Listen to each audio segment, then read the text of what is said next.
Good morning. चलिए सभी आ गए।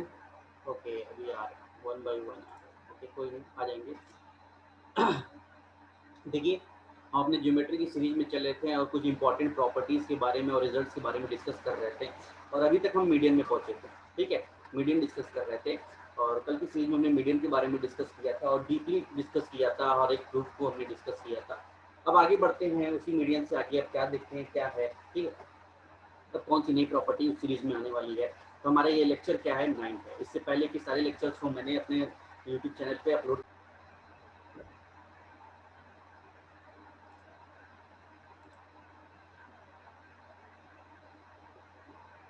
वॉइस क्लियर है आप सभी को? एक बार मैसेज कर दीजिएगा, नेटवर्क फ्लक्चुएट हुआ था। आप सभी को क्लियर है? एक मिनट। ओके चलिए स्टार्ट करते हैं। फर्स्ट प्रॉपर्टी क्या है आज, देखिए कि कोई ट्रायंगल अगर आपको दिया हुआ है। ओके नाव्या जी बहुत लेट एंट्री हो रही है भाई। चलिए, जैसे कोई ट्रायंगल आपको दिया हुआ है ए बी सी, ठीक है, और उस ट्रायंगल के अंदर आपको क्या दे, मीडियन की वैल्यू सिर्फ दे दे, सिर्फ मीडियन की वैल्यू दे दे। जैसे ये मीडियन है ए डी बी ई और सी एफ आपको क्या है, वैल्यू गिवन हो किसकी, ए डी बी ई और सी एफ की वैल्यू गिवन हो। ठीक है, और आपको एक चीज़ ये दिया हो कि क्वेश्चन के अंदर सिर्फ पेरीमीटर दिया होगा, एस की वैल्यू गिवन होगा, तो उस कंडीशन में आपको एरिया ऑफ ट्रायंगल निकालना होगा। तो आप इस रिजल्ट को याद रखिएगा, area of triangle A B C, formula use करेंगे 4/3 एस और एस माइनस एम। या अगर आपको ये भी नहीं दिया हो, एस भी नहीं दिया हो, ठीक है, तो इस उस कंडीशन में बताऊंगा मैं कि एस माइनस एम और m1 s minus m2 and s minus m3। ठीक है, तो ये फॉर्मूला है। इस रिजल्ट को आप क्या है, नोट डाउन करके रख लें। आप कहेंगे ये s कहाँ से आएगा, तो s इक्वल टू हो जाएगा m1 plus m2 plus m3 by 2 कर देंगे, तो यहाँ से आप एस भी निकाल सकते हैं। ठीक है, किस कंडीशन में, जब आपको सिर्फ मीडियन की वैल्यू दिया हुआ हो और आपसे एरिया ऑफ ट्रायंगल पूछा जाए। ठीक है, तो उस कंडीशन में इस रिजल्ट को आप लिख लीजिए। ठीक है, ज़्यादा इम्पोर्टेंट तो नहीं है, ठीक है, और इसीलिए मैं लिखवा रहा हूँ कि हो सकता है कभी इन द फ्यूचर आपको ये पूछ सकता है। अगर इस तरीके क्वेश्चन है तो आप इस फॉर्मूले का यूज़ कर सकते हैं, इस रिजल्ट का यूज़ कर सकते हैं। ज़्यादा मैक्सिमम मुझे इंपॉर्टेंट नहीं लगता है, फिर भी मैंने आपको लिखवा दिया है। प्रूफ की कोई ज़रूरत नहीं है, आप इसको इस रिजल्ट से ही काम हो जाएगा। प्रूफ बहुत लेंदी जाएगा, ठीक है, और उसमें ज़्यादा टाइम कंज्यूम कर जाएगा, उतना इंपॉर्टेंट भी ये रिजल्ट नहीं है। चलिए नेक्स्ट आगे बढ़ते हैं। कोई डाउट? देखो अब आगे बढ़ते हैं। हाँ ये इंपॉर्टेंट है, ये क्या है, इंपॉर्टेंट है, स्टार मार्क। ठीक है, जैसे आपको दिया क्या है, कोई ट्रायंगल दिया हुआ है ए, ये बी और ये सी। ठीक है, ये राइट एंगल ट्रायंगल दिया हुआ है। ठीक, उसके बाद आपको ये पॉइंट दिया है एम, कोई दिया हो, ये एम दिया हो। ठीक, बाकी क्लियर। चलिए आपको मैं बताता हूँ कि इस फिगर के अंदर क्या क्या गिवन है कि A M and B N are median. क्या, कोई एक राइट एंगल ट्रायंगल है जिसके अंदर ए एम और बी एन क्या है, मीडियन है। तो जैसे ये इसको क्या है, इक्वल पार्ट में डिवाइड कर देगा बेस को, और इसको भी इक्वल पार्ट में डिवाइड कर देगा। बात यहाँ से समझ में आए? ठीक है, तो उस कंडीशन में अगर आपको राइट एंगल ट्रायंगल में ए एम और बी एन मीडियन दिया हो, तो उसका एक रिजल्ट होता है क्या, कि ए एम का स्क्वायर प्लस बी एन का square equal to M N का स्क्वायर प्लस ए बी का स्क्वायर। ठीक है, तो आपको क्या हो सकता है कि मीडियन की वैल्यू दे सकता है, दो मीडियन की वैल्यू दे देगा, और आपको कहेगा कि एम एन की वैल्यू क्या है, आपको गिवन है तो ए बी की वैल्यू बताइए क्या हो सकता है। ठीक है, तो ए बी की कुछ भी दे सकता है, 3 क्वांटिटी कोई है उसकी वैल्यू दे देगा, फोर्थ की पूछ लेगा। ठीक है, उस कंडीशन में ये रिजल्ट है। अच्छा, अब ये रिजल्ट है तो इसका प्रूफ भी देख लेते हैं कैसे आया है। ये इंपॉर्टेंट है इसलिए मैं इसको प्रूफ इसको कराऊंगा। ठीक है, क्योंकि इस पर क्वेश्चंस पूछे गए।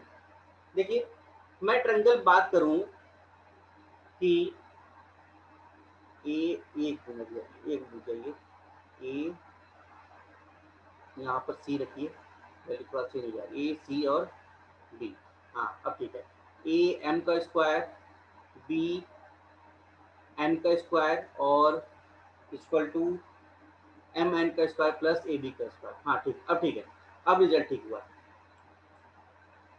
यहाँ पर देखते हैं कि एक ट्रायंगल हम लेते हैं, कौन सा, ये ट्रायंगल ले लिया हमने, ये ट्रायंगल है ए सी और एम। ए सी एम मैंने ट्रायंगल ले लिया है, कौन सा, ए सी एम ट्रायंगल मैंने राइट एंगल ट्रायंगल ले लिया है। इसके अंदर आप ये बताइए कि पाइथागोरस फॉर्मूला लगाएंगे तो ए एम का स्क्वायर इक्वल टू कितना हो जाएगा, तो आप कहेंगे ए सी का स्क्वायर प्लस सी एम का स्क्वायर। फर्स्ट रिजल्ट ये आपको मिल गया। ठीक, चलिए सेकंड में ट्रायंगल लेने की बात कर रहा हूँ, कौन सी, सेकंड ट्रायंगल आप लेंगे एन सी और ये बी। तो इसमें अगर मैं पूछूं आपसे कि बी एन का स्क्वायर इक्वल टू क्या होगा, तो आप कहेंगे बी सी का स्क्वायर प्लस एन सी का स्क्वायर। Second result. ठीक है, क्या किया गया है कि दो मीडियन दिए गए थे, दो मीडियन का अगर आपको क्या है वैल्यूज दिया हुआ है तो आपसे ये पूछ सकता है कि एम एन की वैल्यू बताइए, अगर ए बी भी दिया हुआ हो क्वेश्चन के अंदर, तो उस कंडीशन में ये रिजल्ट लगाएंगे, उसका प्रूफ हम लोग ये देखें। चलिए, अभी मैं कहता हूं कि फर्स्ट और सेकंड इन दोनों को मैं ऐड कर देता हूं, फर्स्ट और सेकंड दोनों को मैं ऐड कर दूं, तो यहाँ से देखिए क्या हो जाएगा, ए एम का स्क्वायर प्लस बी एन का स्क्वायर। ठीक है, अब ए सी का स्क्वायर, ये ए सी स्क्वायर और ये बी सी स्क्वायर, जरा फिगर के अंदर आप देखिए कि ये ए सी स्क्वायर और बी सी स्क्वायर क्या है, ध्यान से देखिए, ये फिगर है बड़ा वाला, ये है ए सी और ये बी।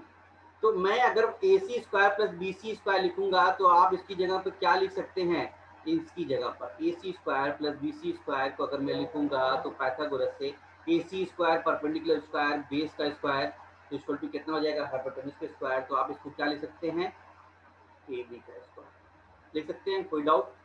चलिए, सिमिलरली आते हैं सी एम का स्क्वायर और एन सी का स्क्वायर, ये जो है मैं इसको कहाँ है, देखिए सी एम का स्क्वायर और एन सी का स्क्वायर, तो आपको ये फिगर दिख रहा होगा, कौन सा, ये वाला, ये एन, हाँ ये एन सी और ये कौन सा है, ठीक है। तो सी एम का स्क्वायर प्लस एन सी का स्क्वायर, तो आप इसको कह सकते हैं एन एम का स्क्वायर, एन एम का स्क्वायर। इसको आप ध्यान से देखेंगे तो हमारा यही हमारा क्या था, रिजल्ट था। मैंने क्या किया, दोनों को ऐड करने के बाद परपेंडिकुलर बेस स्क्वायर की वैल्यू है तो इसको मैं हाइपोटेन्यूज की वैल्यू यहाँ रख दिया, यहाँ पर भी हाइपोटेन्यूज की वैल्यू भी रख दिया मैंने, तो आपको ये रिजल्ट प्रूफ हो गया। कोई डाउट है यहाँ तक, यहाँ तक कोई डाउट है तो बताएं, ये रिजल्ट प्रूफ हो गया। अच्छा अच्छा, इसी के अंदर एक मिनट, अच्छा अभी देखते हैं कुछ और चीजें इसके अंदर देखने की बात करते हैं। देखिए, मैं बात करूं अगर एम एन की, किसकी बात करूं, एम एन की, यहाँ पर देखिए एम एन की, एम एन क्या है, आपको मिड पॉइंट नहीं दिख रहा है, यहाँ पर देखिए 1:1 के रेशियो में डिवाइड कर रहा है, ये भी 1:1 के रेशियो में डिवाइड कर रहा है। तो एन पॉइंट जो है ए सी का मिड पॉइंट है और एम पॉइंट जो है बी सी का मिड पॉइंट है कि नहीं है। जब इस तरीके से अगर ए एन जो है ए सी का मिड पॉइंट है, एम बी सी का मिड पॉइंट है, तो ये पैरेलल लाइन ड्रॉ कर देंगे तो एम एन क्या हो जाएगा, एम एन जो है वो क्या हो जाएगा, हाफ हो जाएगा किसका, ए बी का। ये बात भी समझ में आई, किससे, मिड पॉइंट थ्योरम मैंने आपको पढ़ाया हुआ है, मिड पॉइंट थ्योरम से। कैसे, मिड पॉइंट थ्योरम से ये हमारा एम एन जो है ए बी का हाफ हो जाएगा। यहाँ पे बस में अगर मैं यही एम एन की वैल्यू को यहाँ पर रख दूँ तो मैं इसको रख सकता हूँ फर्दर और कुछ इसमें एम एन की वैल्यू को अगर एडिट करके दूसरे तरीके से मैं चाहूँ तो लिख सकता हूँ ए एम का स्क्वायर प्लस बी एन का स्क्वायर इक्वल टू, आपको यहाँ पर देखिए ए बी की स्क्वायर की वैल्यू एज इट इज है प्लस एम एन की वैल्यू को मैं लिख सकता हूँ, एम एन की वैल्यू जो है ए बी का हाफ है तो ए बी के हाफ का स्क्वायर करेंगे तो ये हो जाएगा ए बी स्क्वायर बाई 4। यहाँ तक बात समझ में आया। मैंने क्या किया, एम एन की जगह पर हाफ ऑफ ए बी रख दिया, उसका स्क्वायर कर दिया, यहाँ तो कोई डाउट नहीं। अगर मैं इसको फर्दर आगे सॉल्व करूंगा तो ये देखिए क्या हो जाना चाहिए, ये हो जाएगा 5/4 ए बी स्क्वायर और इधर क्या हो जाना चाहिए, ई एम का स्क्वायर प्लस बी एम का स्क्वायर। तो आप क्या कर सकते हैं, सेकंड रिजल्ट आपके सामने ये है, ये रिजल्ट सेकंड आपके सामने है। आप इसको भी यूज कर सकते हैं, क्वेश्चन के हिसाब से देखना होगा कि कौन सा रिजल्ट हमको यूज करना है। अगर ये यूज करना है तो ये यूज करेंगे और नहीं तो सेकंड रिजल्ट मैंने जो ये लिखाया है इसको यूज करिए। दोनों इंपॉर्टेंट है, रिजल्ट को नोट डाउन कर लीजिएगा। कभी कभी क्वेश्चन मैंने देखा है कि इसी डायरेक्ट फॉर्मूले को ही पूछ लिया गया, ये फिगर देने के बाद 4 ऑप्शन ऐसे ही रख दिए गए फॉर्मूले में और फिर पूछा है कि कौन सा एग्जैक्ट सही होगा। तो ये डायरेक्ट फॉर्मूले भी पूछे गए हैं, ये वाले और ये भी वाले डायरेक्ट फॉर्मूले पूछे गए हैं। ठीक है, तो एग्जाम में आपसे फॉर्मूला भी डायरेक्ट पूछ सकता है, या ट्रिकी क्वेश्चन बनेगा या कुछ भी कॉन्सेप्चुअल क्वेश्चन बनेंगे तो वो ये फॉर्मूलेज यूज किए जाएंगे। इसमें मिड पॉइंट थ्योरम के हिसाब से इसको सॉल्व करेंगे, या मीडियन की कंडीशन में जब राइट एंगल ट्रायंगल हो, दो मीडियन दिए हो, मीडियन की वैल्यू दिया हो और उसके बाद आपको एक हाइपोटेन्यूज की वैल्यू दिया हो तो दूसरे हाइपोटेन्यूज की वैल्यू निकालने के लिए बात करेगा, तो उस कंडीशन में निकाल सकते हैं। ये कंडीशन रख सकते हैं, इस रिजल्ट को रख सकते हैं और दूसरी कंडीशन अगर रहेगा तो यहाँ पर ये अगर पूछेगा तो ये रख सकते हैं। ठीक है, ये कंडीशन सिर्फ और सिर्फ राइट एंगल ट्रायंगल में होगा, ध्यान रखिएगा कि ये राइट एंगल ट्रायंगल है। ठीक है, यहाँ पर देखिए ये राइट एंगल ट्रायंगल है, ध्यान रखिएगा इसको, किसी और ट्रायंगल में मत लगा दीजिएगा, ये रिजल्ट सिर्फ राइट एंगल ट्रायंगल। चलिए आगे बढ़े।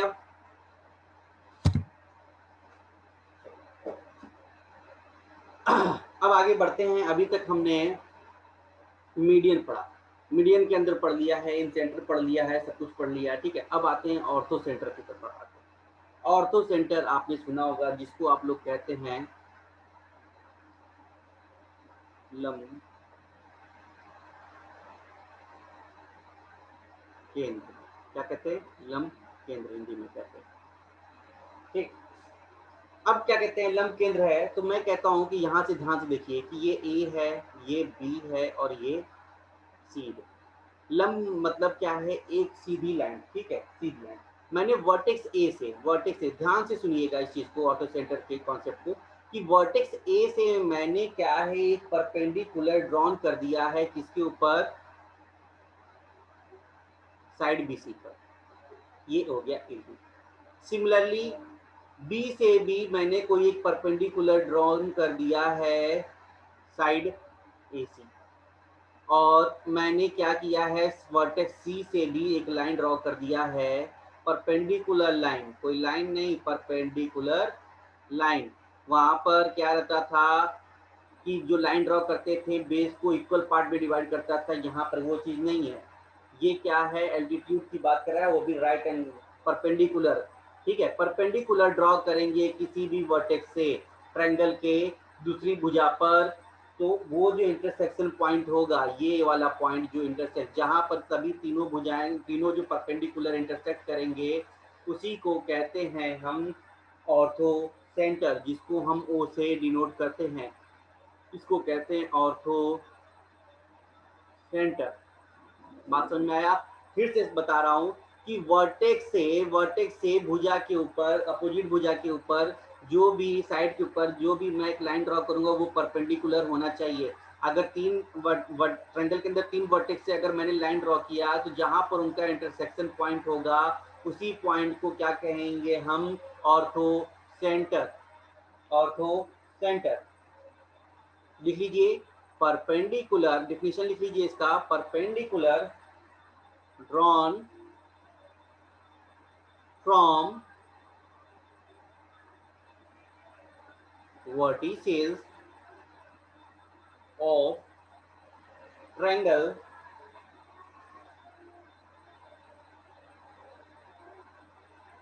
of a triangle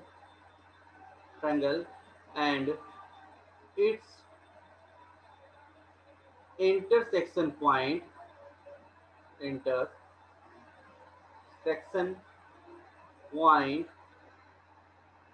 is called ortho centre. क्या कहेंगे, ऑर्थो सेंटर। क्या वर्टिसेस से परपेंडिकुलर ड्रॉन किया गया साइड्स पर, ठीक है, तो जहां पर ये एक दूसरे से इंटरसेक्ट करेंगे उस पॉइंट को हम कहेंगे ऑर्थो सेंटर। चलिए अब बात करते हैं कि ये अगर हमारा ट्रायंगल एक्यूट एंगल हो, अगर एक्यूट एंगल ट्रायंगल हो, ठीक है, तो एक्यूट एंगल ट्रायंगल हो तो क्या होगा, तो जैसे देखिए ये साइड ये ए है, ये बी है और ये सी है, ठीक है। अगर मुझे इसके अंदर एक्यूट एंगल ट्रायंगल के अंदर परपेंडिकुलर ड्रॉ करना है तो यहाँ पर देखिए ऐसे ड्रॉ कर सकते हैं, यहाँ पर भी ऐसे ड्रॉ कर सकते हैं और यहाँ पर भी ऐसे इजीली ड्रॉ कर सकते हैं। तो कहाँ पर रहेगा एक्यूट एंगल ट्रायंगल में, लाइज इनसाइड क्या, ऑर्थो सेंटर पॉइंट जो है, ऑर्थो सेंटर पॉइंट जो है वो कहाँ पर रहेगा एक्यूट एंगल ट्रायंगल में, inside ortho centre. Ortho centre कहाँ पर होगा, सेंटर ट्रायंगल के अंदर रहेगा। चलिए बात करते हैं अगर राइट एंगल ट्रायंगल हो, क्या हो, ये आपके सामने दिख रहा है right angle triangle, right angle, ठीक है, एंगल ट्रायंगल, ठीक है। अगर ये पॉइंट ए है, ये पॉइंट बी है और ये पॉइंट सी है। अगर मैं यहाँ से साइड, यहाँ पर पॉइंट वर्टेक्स ए से अगर परपेंडिकुलर ड्रॉ करना हो बी सी पर, तो कहाँ पर बनेगा, यहाँ पर बनेगा, ठीक है। और अगर सी पॉइंट से अगर मैंने कोई लाइन ड्रॉ किया है परपेंडिकुलर, तो वो भी कहाँ पर बनेगा, वो भी आकर यहीं पर बनेगा, ठीक है। और यहाँ अगर बी से परपेंडिकुलर लाइन को ड्रॉ कर रहे हैं तो वो कहाँ पर बनेगा, ए सी पर आकर यहाँ पर बनेगा। पर इनका इंटरसेक्शन पॉइंट कहाँ है, इन तीनों भुजाओं का जो परपेंडिकुलर मैं ड्रॉ कर रहा हूँ वर्टेक्स ए से, वर्टेक्स सी से और वर्टेक्स बी से, तो उनका इंटरसेक्शन पॉइंट कहाँ पर है, यहाँ पर है। क्या है, इंटरसेक्शन पॉइंट कहाँ है, इस पॉइंट पर है जहां पर 90 डिग्री का है। तो राइट एंगल ट्रायंगल में इंटरसेक्शन पॉइंट जो है वो कहाँ पर होगा, पॉइंट बी पे। Intersection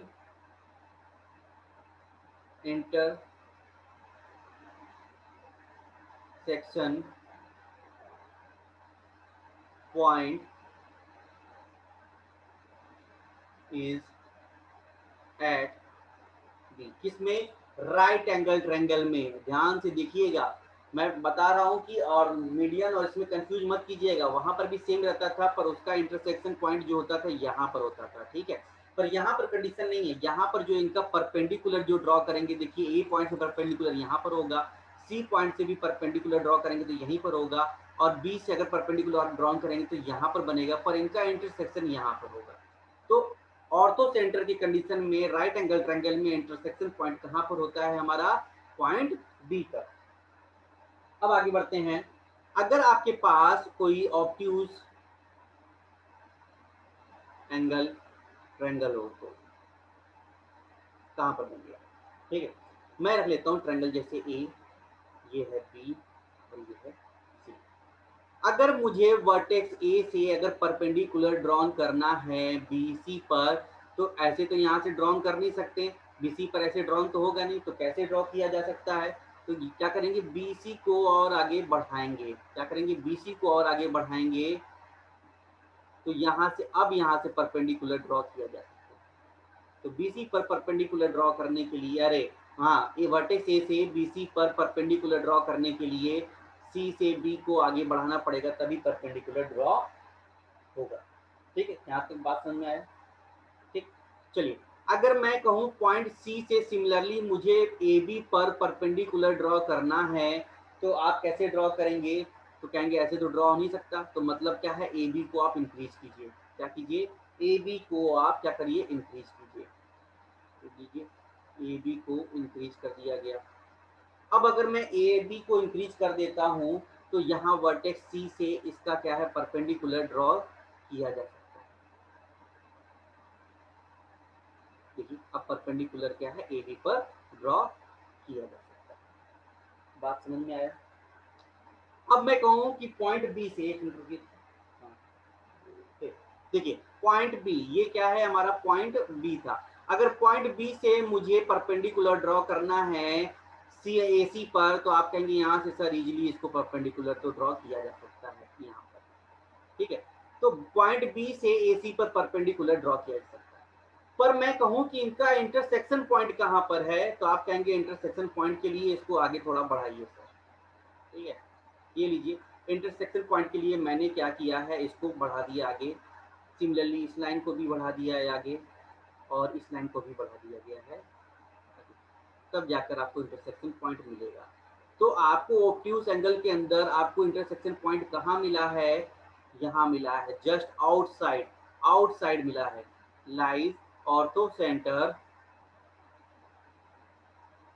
lies outside of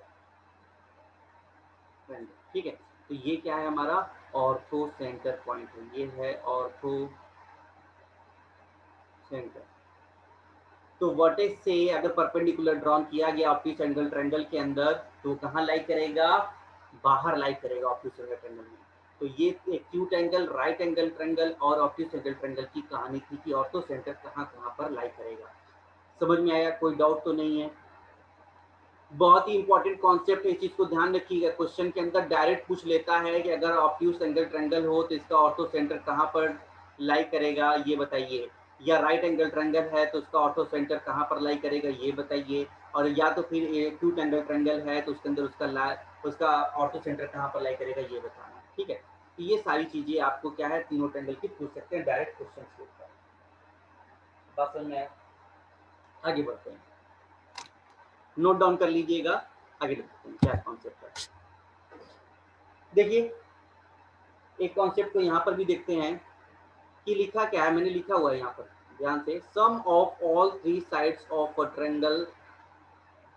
a triangle is always greater than the sum of all three altitudes। ठीक है, तो अल्टीट्यूड मैं परपेंडिकुलर जो ड्रॉ कर रहा हूँ वो अल्टीट्यूड ही तो है, हाइट ही तो है।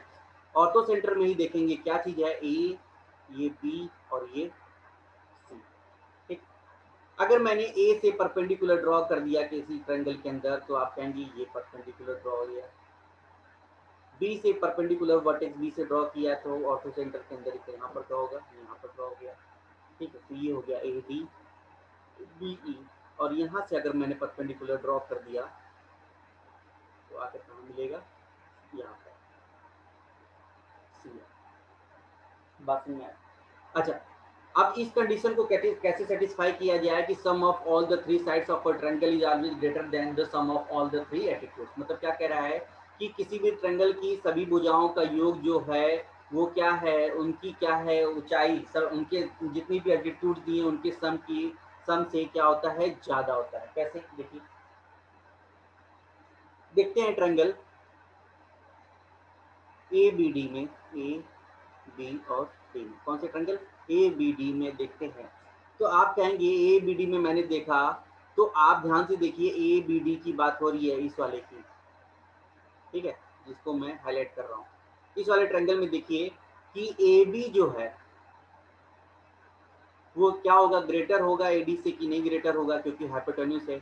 एडी क्या है, परपेंडिकुलर है, ए बी क्या है, हाइपोटेन्यूज। तो हाइपोटेन्यूज हमेशा क्या है, ज्यादा होता है परपेंडिकुलर से। बात समझ में? चलिए सिमिलरली अगर मैं ए एफ सी की बात करूं, ए एफ और सी की ट्रायंगल की बात करूं, A F C triangle, A F C की बात करूं, ए एफ सी कहाँ पर है, ए ये वाला एफ और ये सी की बात कर रहा हूँ, ठीक है। तो आप इसके अंदर देखिए कि ए सी जो है इसमें हाइपोटेन्यूज क्या है, अगर ये राइट एंगल ट्रायंगल है तो हाइपोटेन्यूज क्या है, ए सी। ए सी क्या है, ग्रेटर होगा कि नहीं होगा, आप कहेंगे ए सी ग्रेटर होगा किससे, एफ सी से। बात समझ में आया? चलिए थर्ड ट्रायंगल की तरफ आते हैं। थर्ड ट्रायंगल आपको मिलेगा बी ई सी। बी ई सी, मैंने ये भुजा ले लिया, ये भुजा ले लिया, और थर्ड क्या है, ये भुजा ले लेते हैं। तो ट्रायंगल बी ई सी की बात करते हैं, तो ध्यान से देखें कौन सा ट्रायंगल, ये वाला। अब इस ट्रायंगल की बात करें, ठीक है। इस ट्रायंगल में ध्यान से देखिए, अगर ये राइट एंगल ट्रायंगल है तो राइट एंगल ट्रायंगल के सामने जो हाइपोटेन्यूज बी सी जो है वो ग्रेटर होगा किससे, BC जो है ग्रेटर होगा किससे, आपके परपेंडिकुलर से। परपेंडिकुलर क्या है, BE। बात समझ में आया यहाँ पर? अगर मैं इन तीनों को ऐड कर दूं तो दिखेगा AB plus BC plus CA is greater than AD plus BE plus C। ये है इसका रिजल्ट। और यही तो लिखा है कि sum of all the three sides of a triangle is always greater than the sum of all the three altitudes. जो मैंने ये डेफिनेशन लिखा था उसको यहाँ पर ये रिजल्ट, ठीक है। तो ये इसको आप नोट डाउन कर रख लीजिए। कोई डाउट तो नहीं है यहाँ तक? देखिए अभी बहुत सारे ऐसे रिजल्ट्स आने बाकी हैं जिससे आपको गुजरना है। ज्योमेट्री के अंदर रिजल्ट्स ही रिजल्ट्स हैं, प्रूफ ही प्रूफ है, रिजल्ट्स प्रूफ, इसी के बेस पर टोटल ज्योमेट्री है, ठीक है। आगे बढ़ते हैं, डिस्कस करते हैं आगे क्या है। देखिए मैंने फिर से एक चीज बनाया हुआ है कॉन्सेप्ट, और जैसे आपके सामने ट्रायंगल दिख रहा है ए, ये बी और ये सी। मैंने कहा कि ट्रायंगल ए, हम वर्टेक्स ए से मैंने परपेंडिकुलर ड्रॉ कर दिया है ए डी, तो यहाँ पर बनेगा। वर्टेक्स बी से मैंने क्या है, बी परपेंडिकुलर ड्रॉ कर दिया है, तो यहाँ पर बनेगा। और यहाँ से मैंने सी से, वर्टेक्स सी से परपेंडिकुलर ड्रॉ किया है ए बी के ऊपर, तो कहाँ बनेगा, सी एफ यहाँ पर बनेगा, ठीक है। अच्छा मैं अगर बी सी की लेंथ कहूँ तो ए बी के सामने तो ये लेंथ ए है, ये लेंथ बी हो जाएगा और ये लेंथ सी हो जाएगा। कोई डाउट है, कोई प्रॉब्लम है तो बताएंगे अभी तक। अच्छा क्वेश्चन क्या कह रहा है, the ratio of the height of opposite vertexes, vertex of a triangle from the side of a triangle is always inversely proportional, ठीक है। it means the bigger side lower height, lower side highest height, ठीक है। ठीक है, मतलब बड़ा side है तो हाइट कम होगा, छोटी साइड है तो हाइट ज्यादा होगी। सेकंड ये आपको मिलेगा, सेकंड यहाँ पर पता चला। फर्स्ट पॉइंट क्या है कि जैसे ही आपको दिख रहा है कि हाइट जो है वो क्या होता है, भुजाओं का जस्ट इनवर्सली प्रोपोर्शनल होता है। हाइट भुजाओं का इनवर्सली प्रोपोर्शनल होता है, first point. Second point, bigger side रहेगा तो लोअर हाइट होगा, लोअर साइड होगा तो हायर हाइट होगा। दो पॉइंट्स इसके अंदर है।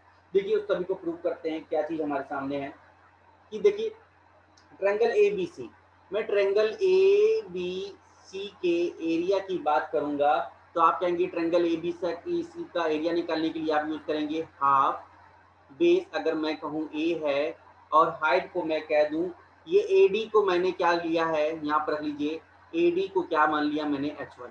ए डी को मैंने, देखिए टाइम आउट हो जाएगा 10 मिनट के अंदर, ठीक है, फिर से रिज्वाइन कर लीजिएगा। तो मैंने ए डी हाइट को क्या मान लिया, H1, ठीक है। सिमिलरली अगर मैं फिर से लिख सकता हूँ इसको हाफ बेस AC के थ्रू लिखना चाहूँ, मैंने अभी तक इसके किसके थ्रू लिखा है, इसको लिखा है AC BC के थ्रू। इसके एरिया को मैं निकालूं अगर AC बेस के थ्रू तो आप कहेंगे हाफ बेस कितना हो जाएगा B, और हाइट मैंने क्या किया है, BE को H2 मान लिया है, BE को H2 मान लिया है। सिमिलरली वो भी इक्वल होगा। अगर मैं बेस AB से अगर एरिया ऑफ ट्रायंगल निकालने की बात करूं तो आप कहेंगे हाफ बेस कितना है C, तो हाइट कितना है, मैंने क्या किया CF को H3 मान लिया है, ये भी इक्वल होगा। तो मैंने क्या माना है, इसको H1 मान लिया है, इसको H2 मान लिया है और इसको H3 मान लिया है। यहाँ तक कोई डाउट तो नहीं है? अगर आप इसको फर्दर सॉल्व करेंगे, देखिए 1/2 1/2 1/2 कैंसिल आउट हो गया। ये क्या बचा है? अच्छा, मैं अगर ट्रायंगल इसको क्या है यहाँ पर दिख रहा है, ट्रायंगल ऑफ क्या है, ABC। तो आप क्या कहेंगे, यहाँ से देखिए कि ये बचेगा AH1 equal to BH2 equal to CH3, ये बचेगा। अगर मैं इसको फर्दर लिखना चाहूँ तो H1 ratio H2 ratio H3 का रेशियो मैं निकालना चाहूँ तो आप कहेंगे 1/A equal to 1/B equal to 1/C। ये रेशियो निकलकर बात समझ में आए, ठीक, ये रेशियो आपको निकलकर। मैंने क्या कहा था कि हाइट, जो भी हाइट है उनका रेशियो जो है वो क्या है, वो जो भी हाइट होगा वो उनके साइड का क्या होगा, जस्ट इन्वर्सली प्रोपोर्शनल होगा। अगर आप H1 देखिए तो आपको दिखेगा 1/A, H2 देखिए तो आपको दिखेगा 1/B, H3 देखिए तो आपको दिखेगा 1/C। तो हाइट जो होता है साइड का क्या होता है, इन्वर्सली प्रोपोर्शनल होता है। बात यहाँ तक समझ में आया, ठीक है, ठीक। सेकंड कॉन्सेप्ट आपका बिगर साइड है तो लोअर हाइट होगा, लोअर साइड है तो हाईएस्ट हाइट होगा, ठीक है। ये क्वेश्चन के अंदर अभी भी देखते हैं, ठीक। तो दो रिजल्ट आपको नोट डाउन करके रख लीजिए, ठीक। आगे बढ़ते हैं इसके अंदर। देखिए एक क्वेश्चन आपके सामने दिया है, ट्रायंगल आपके सामने मैं बना देता हूं कि ये है ट्रायंगल। सभी लोग इसका आंसर बताएं, A, B और C, ठीक। AB की वैल्यू आपको दे रखा है 5, BC की वैल्यू दे रखा है 12 और CA की वैल्यू 8 दे रखा है, ठीक है। मैंने परपेंडिकुलर ड्रॉ कर दिया, ये है परपेंडिकुलर, ये है परपेंडिकुलर और ये है परपेंडिकुलर, और कुछ नहीं चल बात करना है। ए बी बी सी और सी ए की वैल्यू आपको दे रखा है, मतलब क्या दे रखा है, मुझे क्या है दिया, ए बी बी सी और सी ए की वैल्यू दे रखा है। H1 H2 H3 की वैल्यू को निकालने की बात कर रहा हूँ। तो H1 H2 और H3 मैंने अभी पीछे ही प्रूव कराया है कि हाइट का रेशियो क्या होगा। तो आप कहेंगे 1/A ratio 1/B ratio 1/C। अगर ये हमारा A है, ये हमारा B है और ये हमारा C है, तो आप क्या करेंगे 1/12 रेशियो 1/8 रेशियो 1/5, ठीक है। तो 1:2 हो जाएगा। अगर मैं इसको फर्दर कहूँ कि इसको क्या है, फ्रैक्शन से हटाकर डायरेक्ट नंबर में क्या लिख सकते हैं, तो आप 12, 8 और 5 का क्या सकते हैं, एलसीएम ले लेंगे। 12, 8 और 5 का आप एलसीएम लेकर इसको सॉल्व कर सकते हैं, ठीक है। तो देखते हैं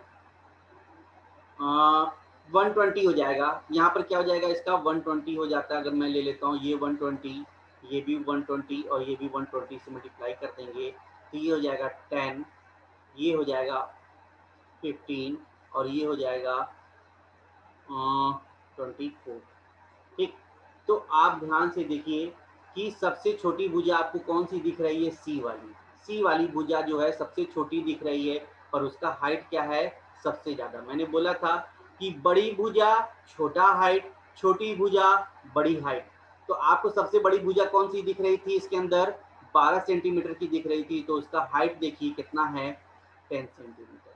तो मैंने सेकंड पॉइंट यहाँ पर प्रूफ होता है कि बड़ी भुजा का हाइट छोटा रहेगा, छोटी भुजा की हाइट सबसे बड़ी होगी। इस चीज को ध्यान, तो यहाँ पर आपको H1 H2 और H3 का रेशियो मिलता आपको दिख रहा है।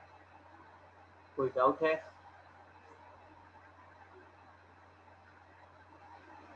हाँ, चलिए, वेरी गुड। नेक्स्ट बढ़ते हैं आगे, क्या है क्वेश्चन।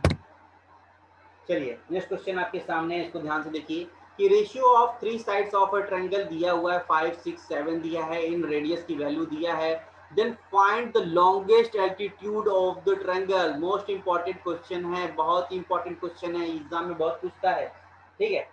तो आप क्या करेंगे कि आपको ट्रायंगल दिया हुआ है, उनकी साइड का रेशियो दे रखा है, ठीक है, और आपको ट्रायंगल का इन रेडियस दे रखा है और आपको लॉन्गेस्ट साइड बताना है। तो सबसे पहले आप क्या करेंगे, ट्रायंगल की एरिया को निकालेंगे, क्योंकि इन रेडियस का फॉर्मूला क्या होता है, इन रेडियस का फॉर्मूला बताइए क्या होता है।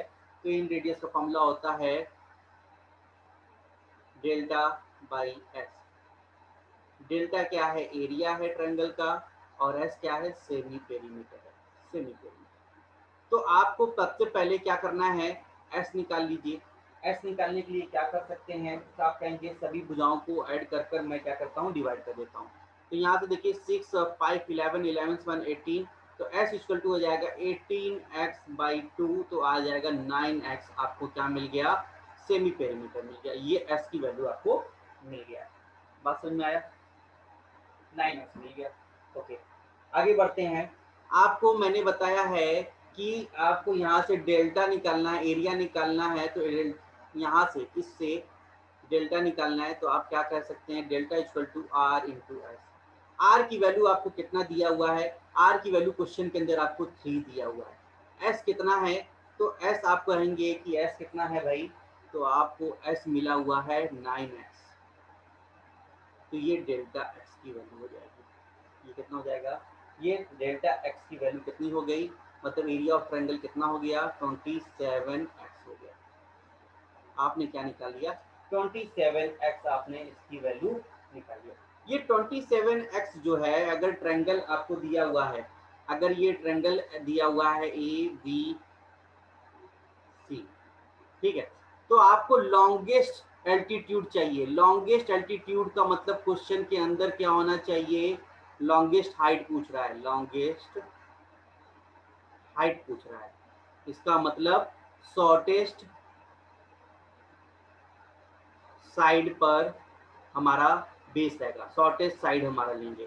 तो यहाँ पर आपको जो 27x दिख रहा है, ये एरिया ऑफ ट्रायंगल है, और मैं कहता हूँ कि एरिया ऑफ ट्रायंगल है तो इसके हिसाब से ये लिख सकते हैं हाफ, एरिया ऑफ ट्रायंगल को हाफ। बेस क्या लेना है, तो आप कहेंगे शॉर्टेस्ट साइड लेंगे, क्योंकि मुझे लॉन्गेस्ट एल्टीट्यूड निकालना है, मैंने बताया भी पिछले क्वेश्चन में। तो बेस क्या होना चाहिए, शॉर्टेस्ट होना चाहिए। हाइट सबसे ज्यादा चाहिए हमको, तो बेस सबसे कम होना चाहिए। तो इन तीनों में ट्रायंगल की साइड के रेशियो में बेस का कौन सा कम हो सकता है, तो आप क्या कहेंगे, 5x सबसे कम है। ठीक है, बात समझ में है, ओके। और क्या है, हाफ बेस, और यहाँ पर ये हाइट है। बात समझ में, अगर मैं इसको यहाँ से मल्टीप्लाई कर दूं, ये देखिए x से x कैंसिल आउट हो जाएगा, ये हो जाएगा 54 डिवाइडेड बाई 5 इक्वल टू क्या हो जाएगा, h हो जाएगा, और h की वैल्यू कितनी जाएगा, 10.8 सेंटीमीटर। आपको क्या मिल जाएगा, इसकी वैल्यू मिल जाएगी, या सेंटीमीटर भी नहीं, 10.8 आपको हाइट मिल जाएगा। बात समझ में आया, कॉन्सेप्ट इस चीज में था कि ये लॉन्गेस्ट एल्टीट्यूड पूछा है। तो लॉन्गेस्ट एल्टीट्यूड पूछा है तो इसका मतलब है कि हमको शॉर्टेस्ट साइड लेना है। ये ध्यान रखिएगा, क्वेश्चन के अंदर घुमाएगा, बहुत ही इंपॉर्टेंट क्वेश्चन है, स्टार मार्क कर कर रख लीजिएगा ये क्वेश्चन। कि कॉन्सेप्ट अगर निकालेंगे तो ध्यान से, कि ये कॉन्सेप्ट अगर पता नहीं रहेगा, लॉन्गेस्ट एल्टीट्यूड के लिए हमको शॉर्टेस्ट साइड चाहिए, तो मैंने अभी कॉन्सेप्ट पीछे बताया है, ये एग्जाम का पूछा हुआ क्वेश्चन है, one of the best question है। तो बच्चों को यही कंफ्यूजन आता है कि लॉन्गेस्ट एल्टीट्यूड कहाँ से मिलेगा, मुझे तो एल्टीट्यूड दिया ही नहीं है क्वेश्चन के अंदर। क्वेश्चन के अंदर एल्टीट्यूड देखिए कहीं पर भी नहीं दिया हुआ है। तो उस रेशियो से मैंने बताया था कि लॉन्गेस्ट एल्टीट्यूड, इसका मतलब शॉर्टेस्ट साइड ले लीजिए, वहां से आप हाइट निकाल सकते हैं। ठीक है, तो लॉन्गेस्ट एल्टीट्यूड यहाँ से मिल जाएगा शॉर्टेस्ट साइड से। तो ये कॉन्सेप्ट वहां पर था जो कि मैंने आपको समझाया था अभी पिछले क्वेश्चन में, यहाँ पर जैसे मैंने ये बताया, इसका ये मेन कॉन्सेप्ट था, ये कॉन्सेप्ट ये था यहाँ पर।